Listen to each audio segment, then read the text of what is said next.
Welcome, ladies and gentlemen, to the Climate Policy Initiative webinar on the Global Innovation Lab for Climate Finance. My name is Julio Lubianco, and I will be your host. We are covering the 2020 Call for Ideas on today's webinar presented by Ben Brush, Manager at Climate Policy Initiative. He'll be joined by three colleagues, Morgan Richmond in San Francisco, Felipe Porchiver in CPI's Rio de Janeiro office, and Jivjot Singh, who's based in Delhi and leads the lab's India program. The format of this webinar will be a half-hour presentation followed by a question and answer session.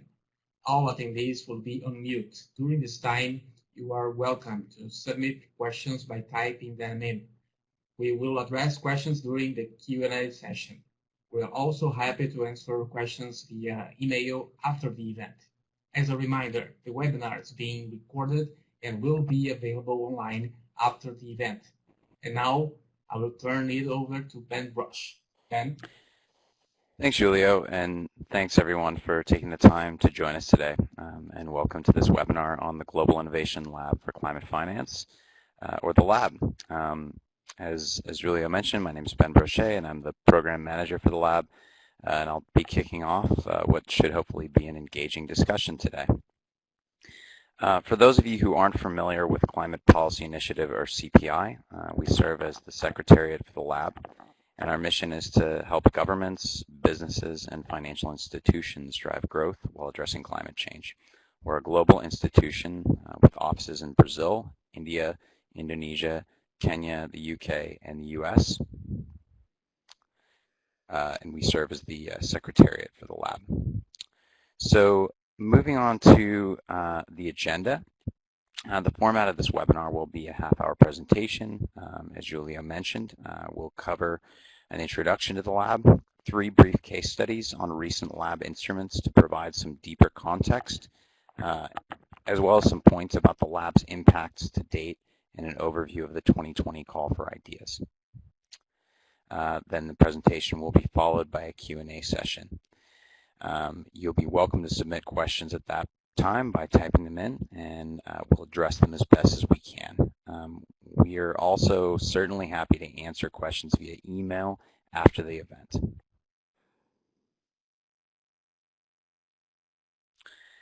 So just to provide some broad context here before we get into the more detailed discussion, as most of you are surely familiar, the Paris Agreement and the Sustainable Development Goals are really frameworks for addressing key challenges facing communities, governments, companies, and individuals around the world in the 21st century.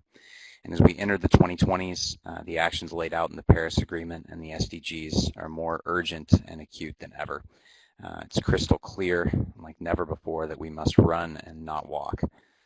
Achieving the commitments under the Paris Agreement and the SDGs and transitioning to a global low-carbon and climate-resilient economy will take an incredible amount of collaboration and innovation across sectors and geographies, and rapid movement from talk and planning to concrete action.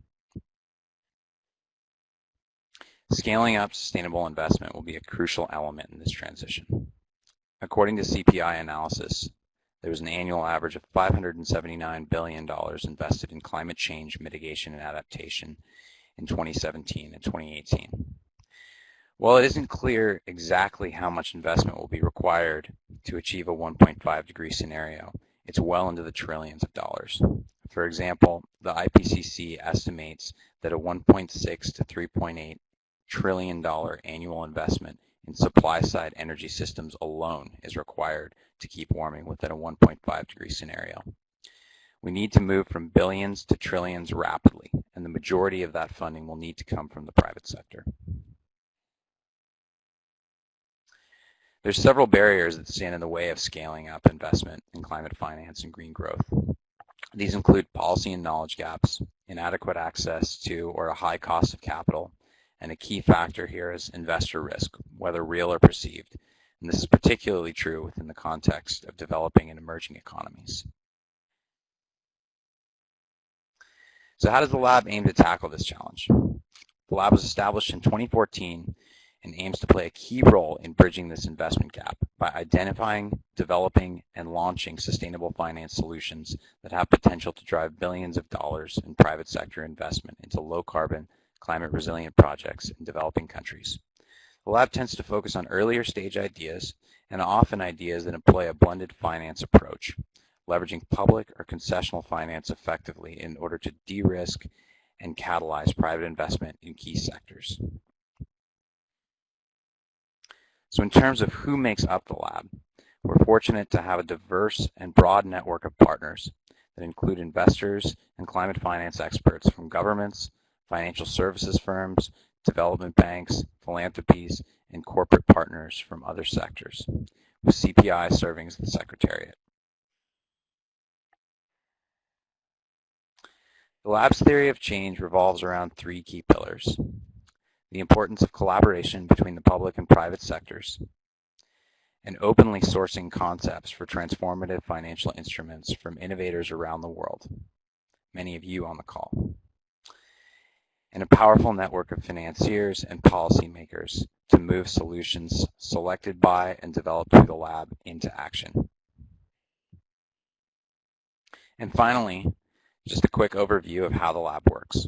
We'll give some examples of the lab process in action later in the webinar, but the process revolves around 5 key steps. Firstly, an open global call for innovative investment solutions, which has brought in hundreds of ideas from a diverse group of proponents in our first 5 years. It's worth noting that successful proponents have really come in all forms and have included startups, entrepreneurs, boutique fund managers, large institutions from the public and private sectors, academics, as well as nonprofits and NGOs. The lab's call is truly open to all innovators. Once the call for ideas concludes, the Secretariat screens submissions against an established set of criteria to determine eligibility, which we'll go through in detail a bit later. Then our global network of members, which you saw a couple of slides ago, works to select the most promising and potentially transformative ideas. The Secretariat, lab members, and working groups comprised of other experts then partner with the selected lab proponents over several months to develop their concept into an actionable, bankable financial solution. Once the analytical phase is concluded, lab members vote to endorse the final instruments, signaling their readiness for launch and full support. Following endorsement, the focus then moves to fundraising to launch pilots with support from the lab's network, moving from concept to action. In this phase, the Secretariat provides an additional year of targeted support to help ensure endorsed instruments get off the ground. On that note, I'll turn it over to my colleagues to walk through some instrument case studies to help illustrate how the lab supports ideas in practice, as well as some initial impacts of these instruments. Divjot, over to you first. Thanks, Ben, for the wonderful introduction. I'm Divjot Singh, and I'm based out of CPI's Delhi office, and I'm currently leading the lab's India chapter. So the first case study would be on financing for low-carbon auto rickshaws, or tuk-tuks as we call it in some other geographies.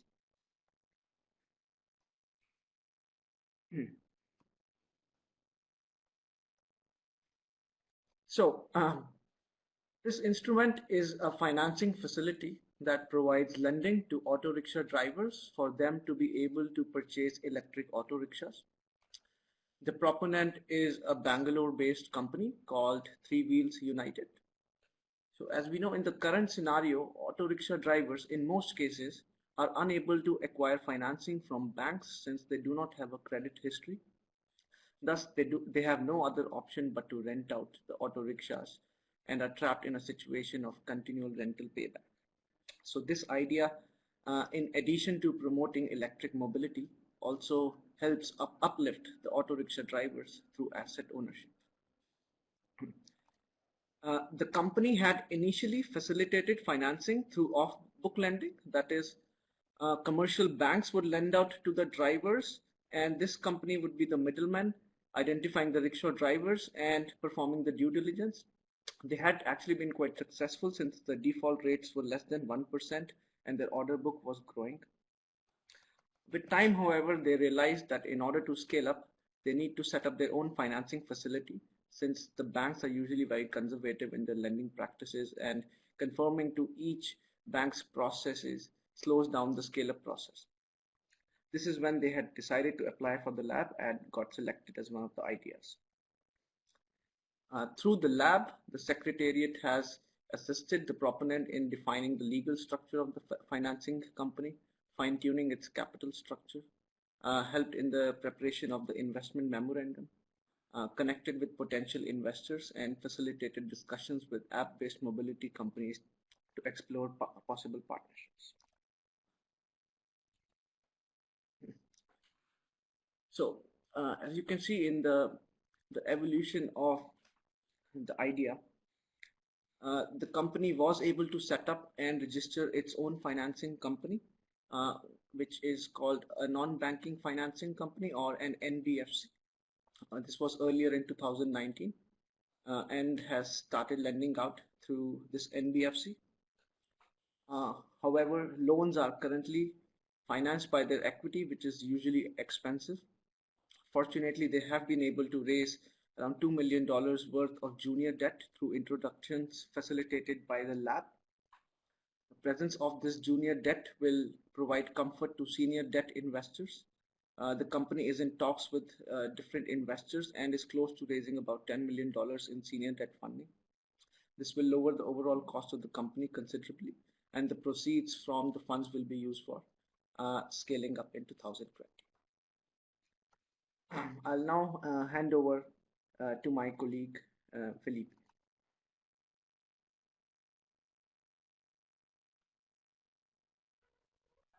Thank you. Hello, everyone. This is Felipe here. I work for the lab in both the Brazil and global instances.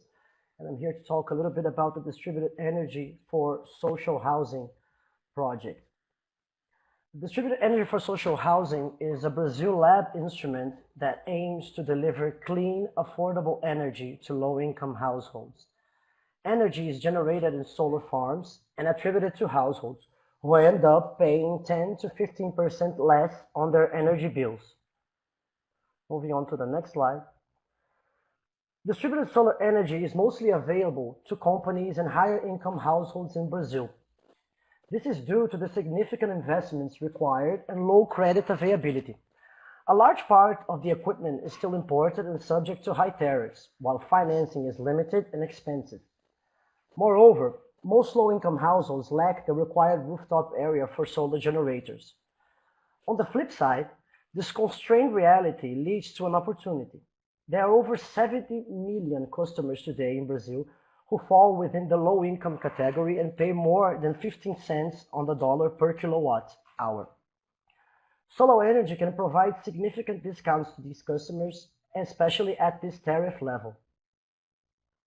Next slide. So, to improve its appeal to its target audience, the instrument was rebranded Populouche and is undergoing a complete communications revamp with a new website, educational videos, and flyers. This is being done by the proponent at the local level. During the 2019 lab cycle, the instrument undergone a legal assessment and financial modeling. CPI also assisted in the development of the business strategy and marketing map. Towards the end of the 2019 cycle, new developments emerged, such as the MOU with the Belo Horizonte municipality, a large city in Brazil, which is already yielding very positive outcomes. With the assistance of the municipality, the Populouche team is getting close to low-income households in Belo Horizonte and has already started a registry of potential customers, while also building relationships with local leaders who will be ambassadors to the Populouche offering. Finally, the next steps for the development of the instrument start with achieving enough scale with the Belo Horizonte customers to connect the first batch of customers in late 2020. This will be followed by a fundraising round and the development of the contract management system required to run the instrument. By the end of 2022, the proponents expect to start a second phase, where new solar capacity will be built to support the growing Populous client base. Thank you very much. Great. Thanks, Felipe. I'll present a final case study on cooling as a service, an idea from proponents Basel Agency for Sustainable Energy and the Kigali Cooling Efficiency Program, which went through the lab process this year, the 5th cycle of the lab, and was endorsed in September. Cooling as a service is a pay-per-service model that aims to decrease energy consumption and GHG emissions from cooling in cities by making energy-efficient, low HFC cooling technology accessible to customers. The pay-per-service element of cooling as a service eliminates the upfront investment usually required for clean cooling technology, strengthens incentives for efficient consumption, and increases opportunities for climate adaptation and food waste prevention when applied to cold chains in the agriculture sector.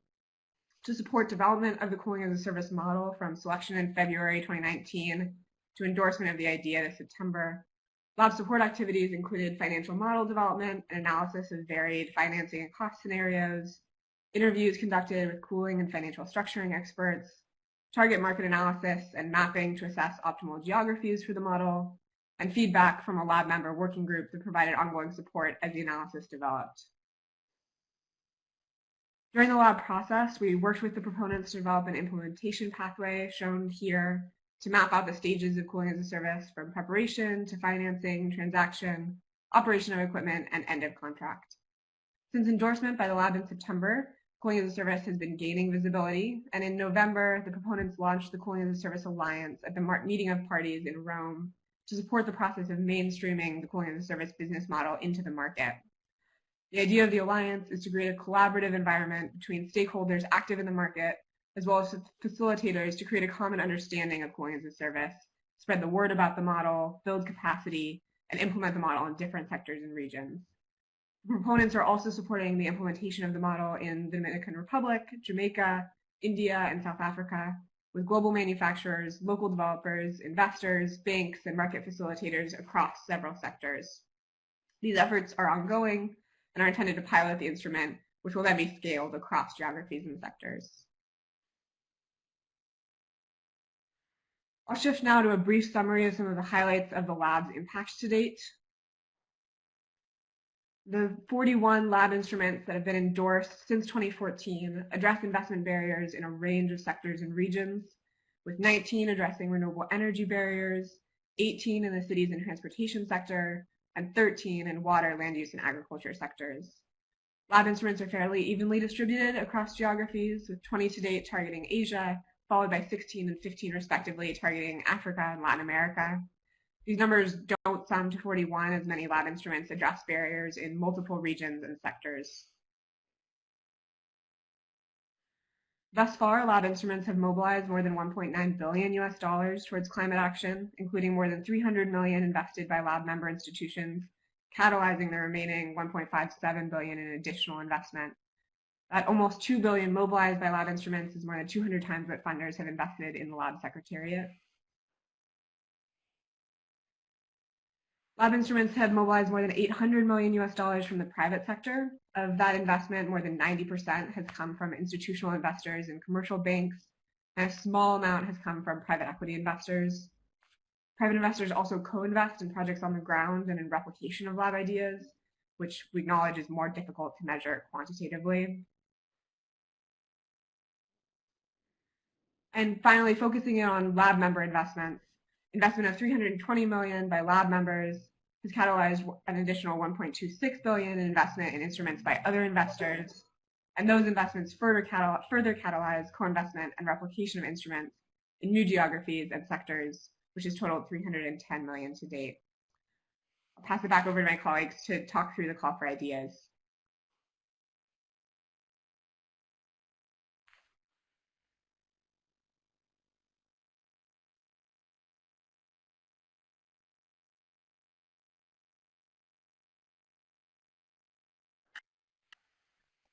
Sorry, I was on mute.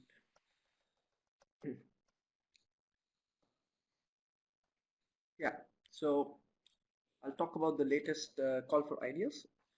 I'll walk you through this year's call for ideas, explain what we're looking for and what the processes look like. We will be happy to answer your specific questions at the end.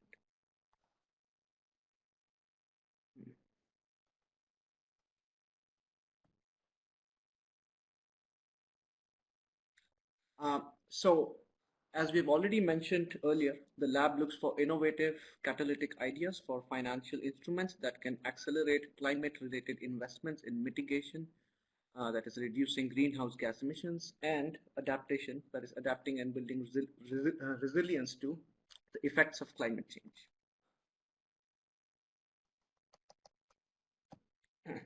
So for the targets for the 2020 lab cycle, the lab is particularly interested in ideas across 4 main priority areas. First is nature-based solutions, ideas to protect, sustainably manage, and restore natural or modified ecosystems. Next up is sustainable cities, where we're looking to support ideas for sustainable urbanization across buildings, transport, and energy systems, among others. This is in close collaboration with the Global Covenants of Mayors, C40 Cities Network, ICLEI, and others. The lab will also be supporting 2 ideas in sustainable agriculture that overcome existing barriers to climate resilient, low emission agriculture. The final priority area is sustainable energy access, supporting ideas that target the deployment of renewable energy for economically productive use. Strong ideas lying outside these 4 priorities areas will also be considered, so please do apply even if your proposal doesn't clearly fit within them.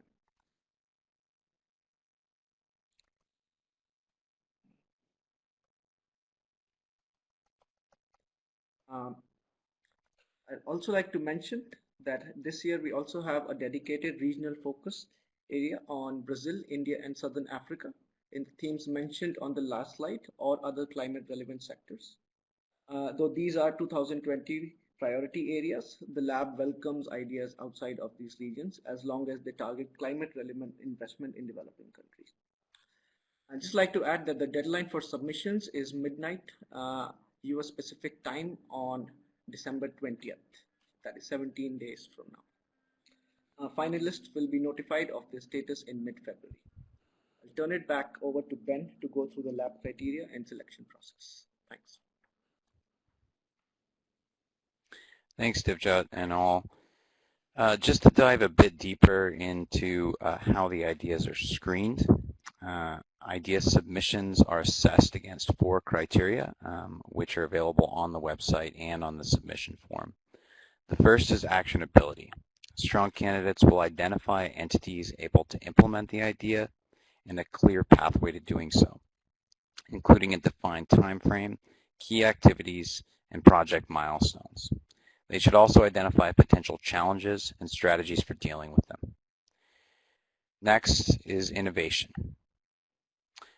Good applications will demonstrate how the idea addresses barriers to climate finance that have either not yet been addressed or will be addressed more effectively and efficiently than existing approaches in the market. Third is catalytic potential. We're looking for ideas with clear potential to mobilize private sources of climate finance within a large market, as well as potential for scale-up in the target market and eventual replication in other markets. The best ideas will also deliver clearly measurable socioeconomic, development, and climate impacts. Last but not least is financial sustainability. High-quality lab ideas will have a clear strategy for phasing out public or philanthropic financial support over time and achieving market viability on commercial terms. They should also identify challenges and risks in achieving these objectives and strategies for mitigating them. So why should you submit an idea to the lab? If your idea is selected for lab support, your team will receive intensive in-kind analytical, networking, and communications support valued at approximately $200,000 from Climate Policy Initiative, the lab secretariat. Selected instruments will also benefit from expert guidance from leaders in climate finance drawn from the lab's members across the public and private sectors, as well as CPI's broader network of experts. This support in the form of technical guidance, political capital, and potentially also financial capital can be extremely valuable in getting instruments off the ground. Since inception, lab members have invested over $320 million directly into lab instruments, while total investment raised stands at over 1.9 billion.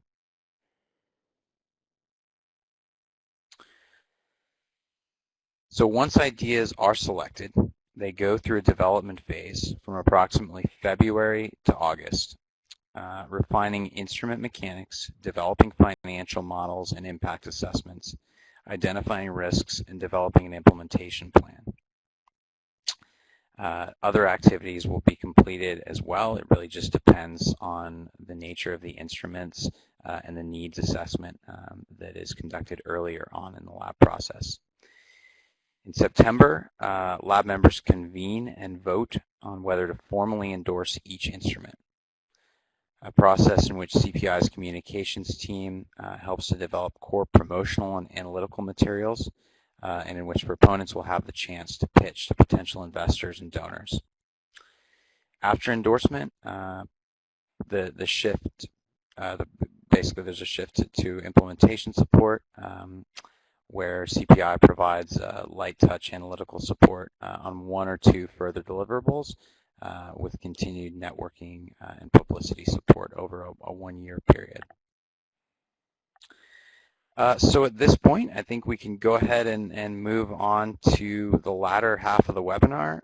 We're right at the 30-minute mark, which is good, so we should have plenty of time to take your questions. So we will be silent for the next few minutes, just as we're gathering questions and putting those into a Google Doc and figuring out who will be addressing them. Also, if we're unable to answer your question on this, or if you would prefer to speak bilaterally, as mentioned earlier, we're more than happy to address your questions via email after the webinar. You can email us at lab@cpiclimatefinance.org, and we can address those. So we'll go ahead and pause right now and take your questions. I think we already received a few during the webinar itself.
Hi all, this is Julio, your host.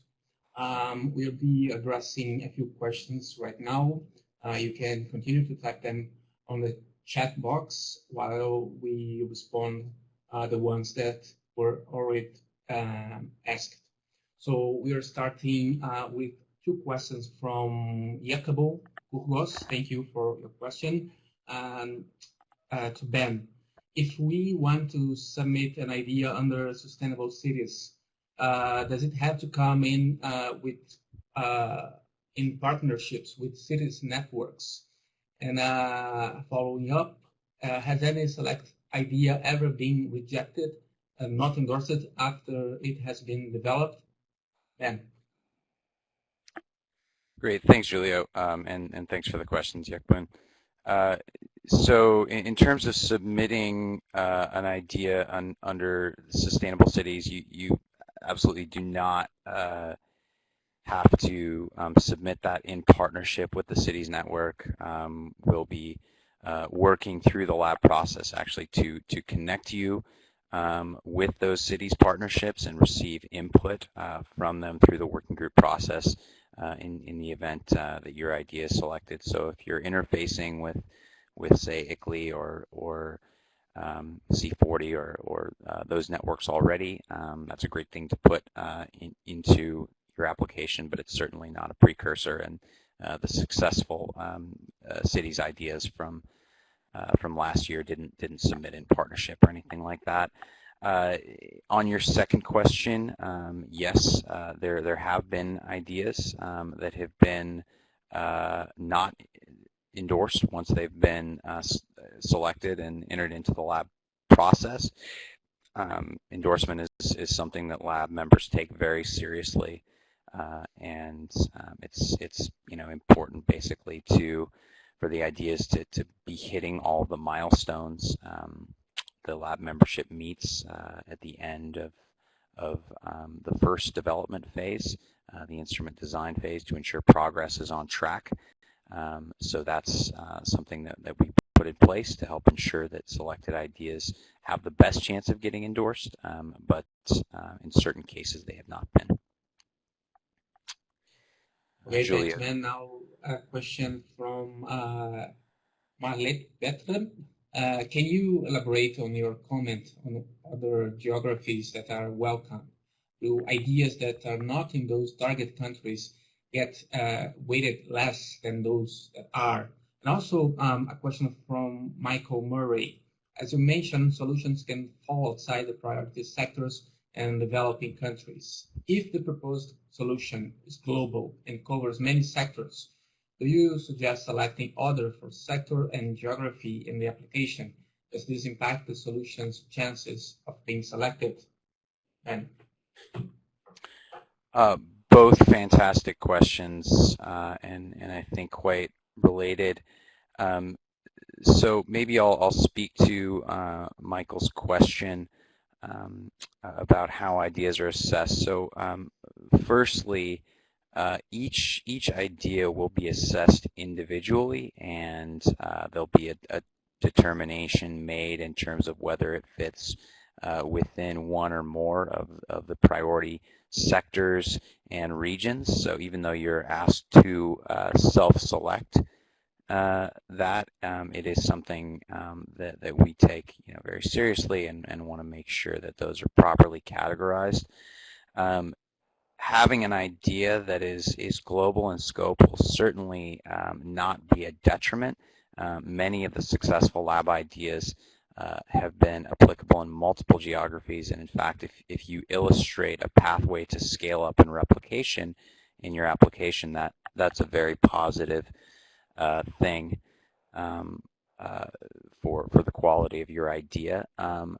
With that in mind, it's very helpful for us in assessing the idea and for the lab members as well to understand what the initial steps would look like in a pilot context. So that's when it tends to be important to identify one or two specific geographies, whether those are in the priority region or not. As long as they're in developing countries, your idea will certainly be considered. but that will boost the quality of your idea if you're able to show a concrete outcome in a pilot context in one or two initial geographies, and then a pathway to scale up globally rather than just laying out the idea as globally applicable. So hopefully that makes sense. So in terms of weighting, so we'll have specific slots this year open to ideas that don't fit within the target geographies. So in that sense, they will certainly not be weighted lower than the priority targets. With that in mind, and we also have dedicated slots for the priority targets. So if you are able to make that connection, that will certainly strengthen your application in that context. But as long as they're applicable in developing countries, as mentioned, they'll be considered. And as long as they're a strong idea that fit within the lab criteria, those will move on to the lab members for voting. Okay, thanks, Ben. Now I have Julio, a couple back to you. questions. Yes, thank you, Ben. I have now a couple of questions for Morgan. The first one is from Charles Duncan. He wants to know the proportion of debt versus equity investments.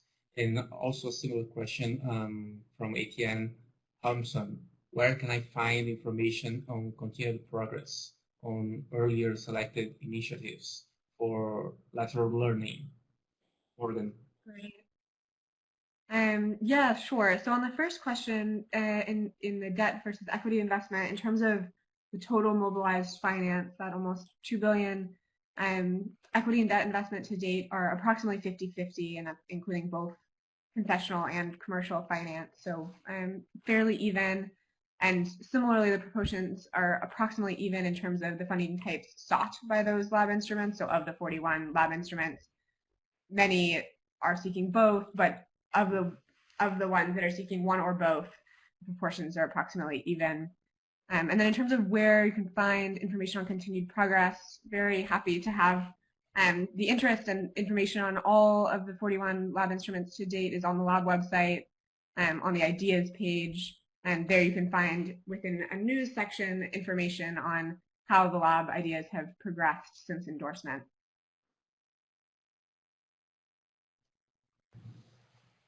Thank you, Morgan. Moving forward, question for Ben, Anita Campion. Also, we have an idea that has been designed for West Africa, but could be adaptable for Southern African countries. Should we focus on expanding in West Africa only, or propose a simultaneous expansion in Southern Africa? Misha Desai, we have an idea that currently applies to the US, but could be extended to developing countries and low-income communities once the idea is proven out. Would you look at this type of idea if the developing country application is still a couple of years out? And for finishing this block, David Sandler, would an idea qualify if it is presented at an advanced stage of planning and will be piloted tested from second quarter of 2020? Ben? Thanks, Julio. I'll start with Anita's question. So I would think either of those would potentially be applicable, either a West Africa focus or an expansion in Southern Africa. I would say that ultimately depends on your strategy as the innovator and as the proponent, and if an expansion or a replication or a simultaneous piloting in Southern Africa and West Africa is something that would be possible and something you would consider, I would certainly encourage you to submit that as the idea, since that would potentially cover a couple of geographies, including the Southern Africa priority region for this year. But we also have other thematic streams like sustainable agriculture that could be particularly applicable in West Africa. Last year, we actually had a specific stream on West and Central Africa related to smallholder agriculture. So this is certainly a key priority region for the lab, especially when it comes to agriculture and resilience. So I think either way could be high quality. So moving on to the second one, if the idea currently applies to the U.S., but could be extended to developing countries once the idea is proven. That's a tricky one without knowing more context about the idea. What I would say is that we've had certain successful lab instruments that have targeted developing countries alongside a sister program that is going on in developed markets. So that's not something that would disqualify the idea. I would just say that it would be very important to make the idea for a simultaneous piloting and impact within emerging economies alongside the work in the U.S. in order to be eligible. If that replication in emerging economies is somewhat distant, that could become a bit of an issue since, as mentioned earlier, our current focus under the Global Innovation Lab for Climate Finance is exclusively ODA eligible countries. And lastly, the question on stage. So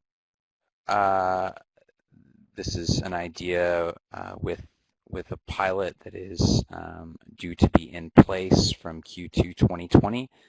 This would certainly not be something that would disqualify the idea from the lab, though I would highlight that the reason we tend to focus on earlier stage ideas. This is not to say that having a pilot in place would disqualify your idea at all. We've had many successful lab ideas that have come into the process with pilots existing, but there needs to be kind of a clear benefit outlined from the lab's instrument development and design process. Those just tend to be the ideas that will benefit the most from this network and this process rather than an idea that's just in the fundraising stage. So it's important to highlight what you're looking for from the lab network and from the lab process in terms of instrument development and design, not just financial resources. So if this idea is able to illustrate that concretely in the application, then it would certainly be eligible. Hopefully that addresses those questions. As mentioned before, if any of you want to follow up with me or with my colleagues on these questions after the webinar, feel free to shoot us an email. But Julio, back over to you for the next round. Yes, thank you, Ben. I answered 2 questions myself now. One from Duke, the shooter.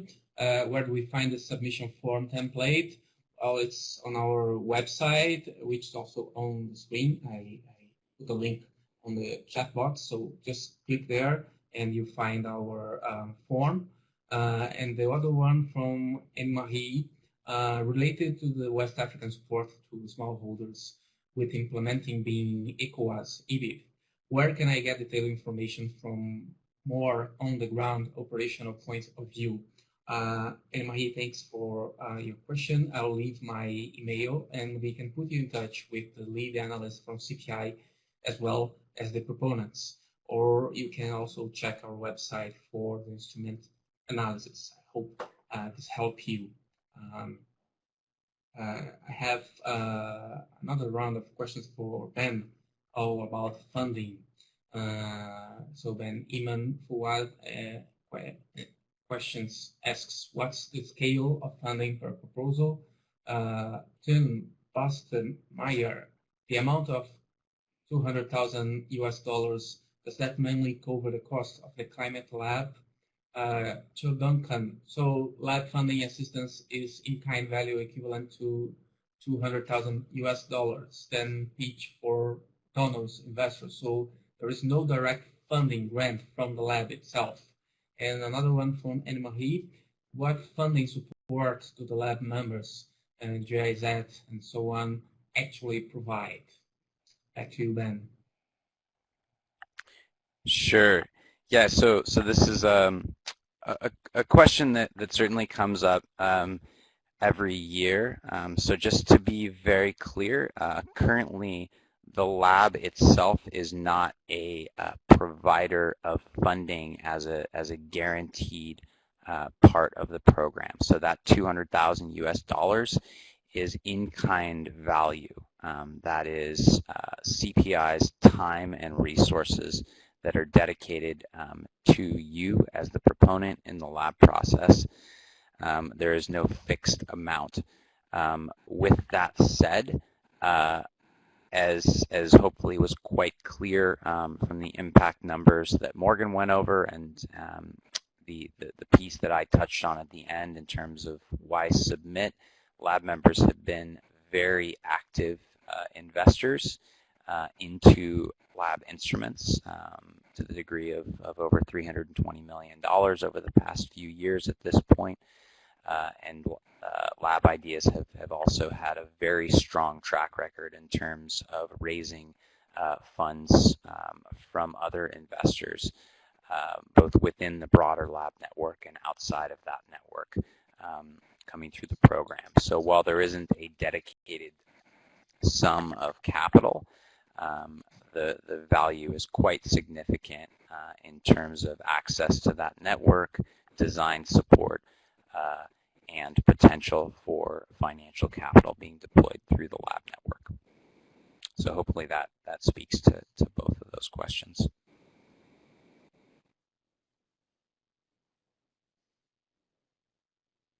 Yeah, thanks, Ben. I have a question now for Divjot from Stuart Frazier. So given that coal provides a material percentage of India's baseload power supply, does converting rickshaws to an electric power supply actually result in the carbon emissions reductions stated? Thanks, Stuart, for that question. Excellent question, and actually something that I have also thought about myself earlier. And that what's the point of shifting from a diesel auto rickshaw to an electric auto rickshaw when you have to go back home and charge your batteries, which is powered by coal. Makes a lot of sense what you're saying. But I think to meet India's Paris agreement targets, we have to work on both fronts. First is to shift the power supply from coal to renewable sources, solar, wind, etc. And at the same time, the transportation sector also has to become carbon neutral. Just addressing one, I don't think will solve the problem. So that's one. Additionally, what you also notice in developing countries, in India in specific, is that the carbon emission per capita tends to be low, but the cities tend to have the most severe air pollution. So shifting to electric auto rickshaws and electric mobility in general will also reduce air pollution.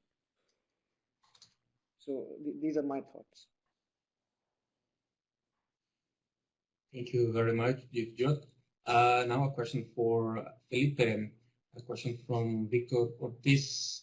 Of the 15 initiatives in Latin America, how many were in Brazil? Thank you, Victor, for your question. Felipe, can you provide an answer? Hi, Julio. Yes. So far we have done 2 cycles for the Brazil lab.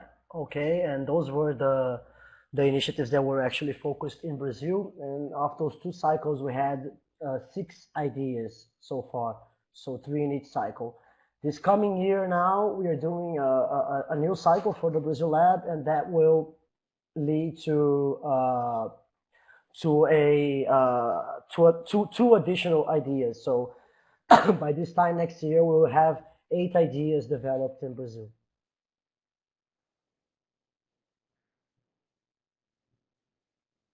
Thank you very much, Felipe. Now moving to Morgan. Morgan, can you provide some info on water and climate examples? Yeah, sure.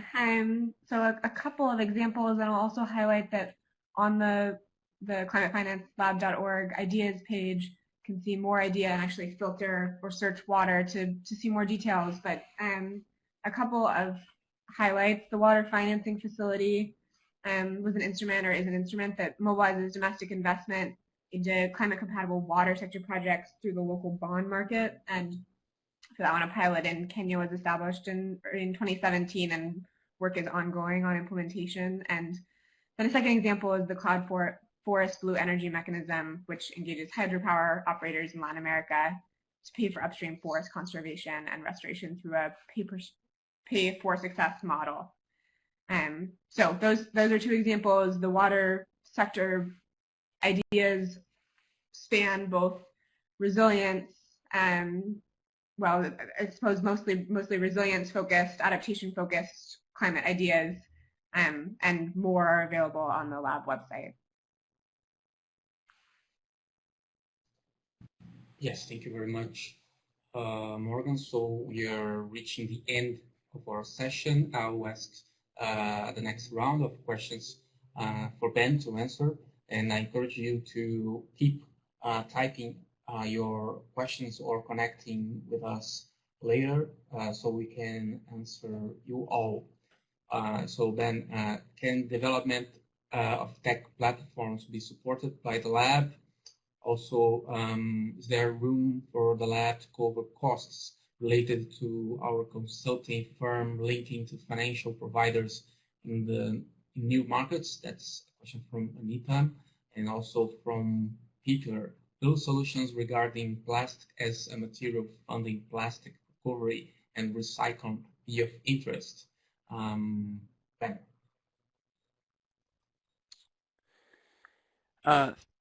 Thanks, Julio. I'll try to cover a couple of these.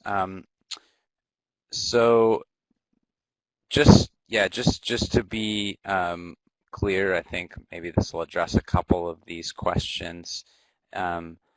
While the lab is certainly open to supporting ideas that include new technologies or materials,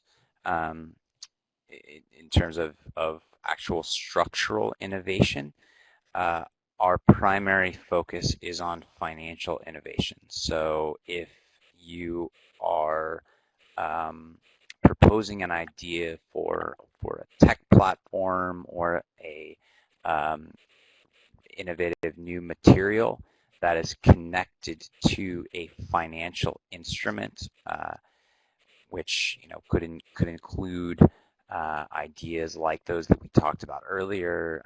They could be debt instruments, funds, insurance products, bonds, lending platforms, many different forms of financial solutions. If that is a primary focus of your idea, in addition to the technology, and there's a clear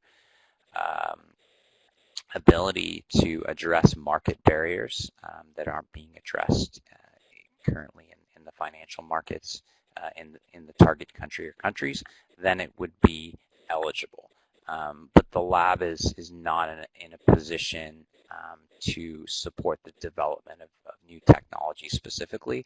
There are a number of fantastic incubators and accelerator programs around the world and within our network that we'd be glad to connect you with, that are more in that space of developing clean tech ideas that aren't specifically related to financial innovation. And in terms of room for the lab to cover costs, we don't specifically cover operational costs through the lab process. You would need to be in a position to dedicate some degree of resources to this process if you're selected over the 9-month period of lab development. So hopefully that speaks to those 4 questions. I know we're at time now. There were a few other questions that came in, so I don't know if we want to run over. If not, as mentioned before, we can go ahead and try to address those via email. But I think if you can all stay on for the next 5 minutes, those who are able, we'll try to get through as many as possible over the next 5 minutes on the webinar. Yes, we have 5 more minutes to address a few more questions that are coming in. So let me ask now a question to Morgan. There is a question from Etienne Ronson. Do ideas also have to be able to describe how the flow of finance is defined when the idea is implemented? Morgan. Yeah, sure. So if I understand the question correctly, I would say that it's certainly helpful when the idea is submitted to have a sense of the types of finance needed for idea implementation, but would also note that part of the lab process is engaging with the further development of defining the finance needed or the exact plan for implementation. So certainly some level of development is useful in the submission process, but the ability to describe definitively every detail of the flow of finance is not necessarily required.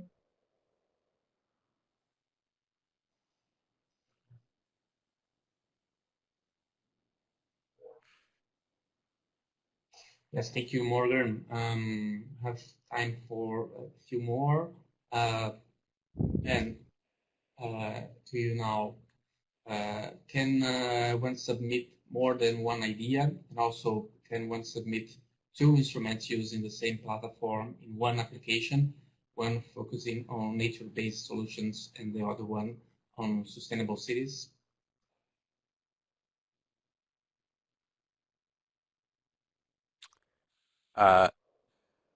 Sorry, Julio. Can you just go over that last question once more? Yes. I heard the first one. Yes, of course. The first one is, can you submit more than one idea? And the second one is, can we submit 2 instruments using the same platform in one application, one focusing on nature-based solutions and the other one on sustainable cities?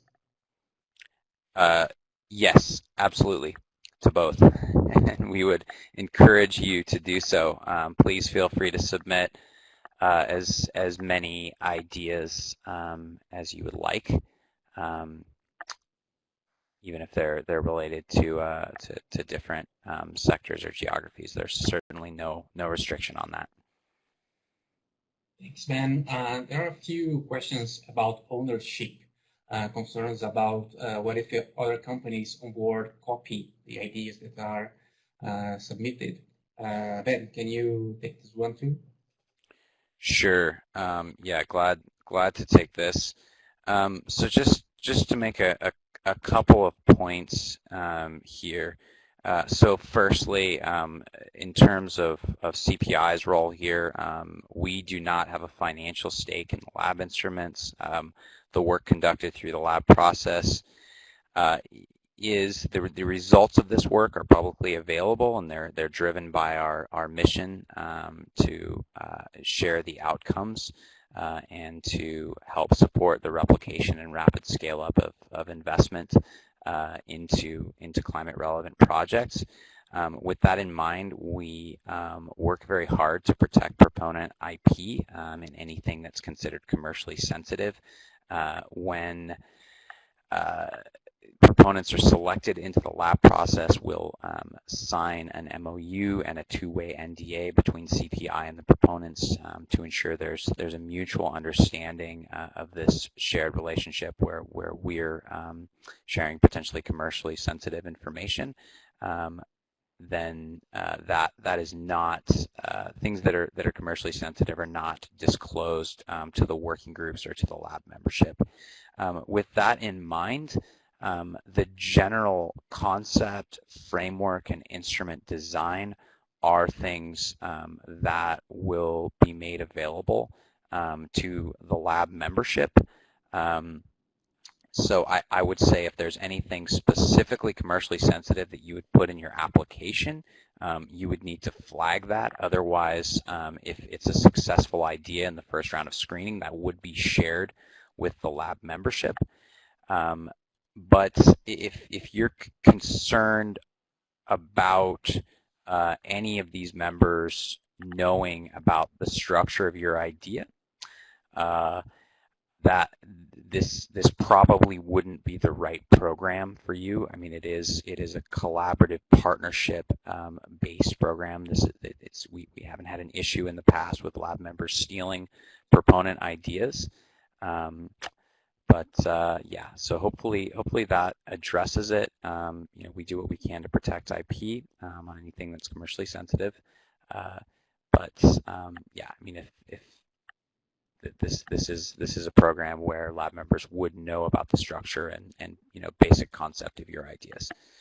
So hopefully that addresses it. If you want to learn more information about our specific IP policies and frameworks, feel free to email us after. Thank you, Ben. That's now our last question to Morgan. Morgan, we are trying to understand the global traction and submitting the idea that we will get a chance to work with global experts, investors, mentors. Do you also have a platform where we can pitch the investors directly? Yeah, great. So the answer is that if selected, there's a series of meetings with lab membership, this collection of investors and experts that Ben described earlier on a slide with many logos, where members engage with the ideas, and that includes a lab member working group, which is set up for each instrument during the lab process from selection through endorsement. And that smaller group of the lab membership works closely with proponents and with the secretariat on the development of the idea. And that group is highly engaged with the idea's progress.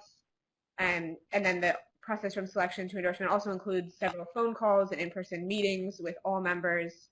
So certainly many chances to engage with the global experts group, the investors and mentors.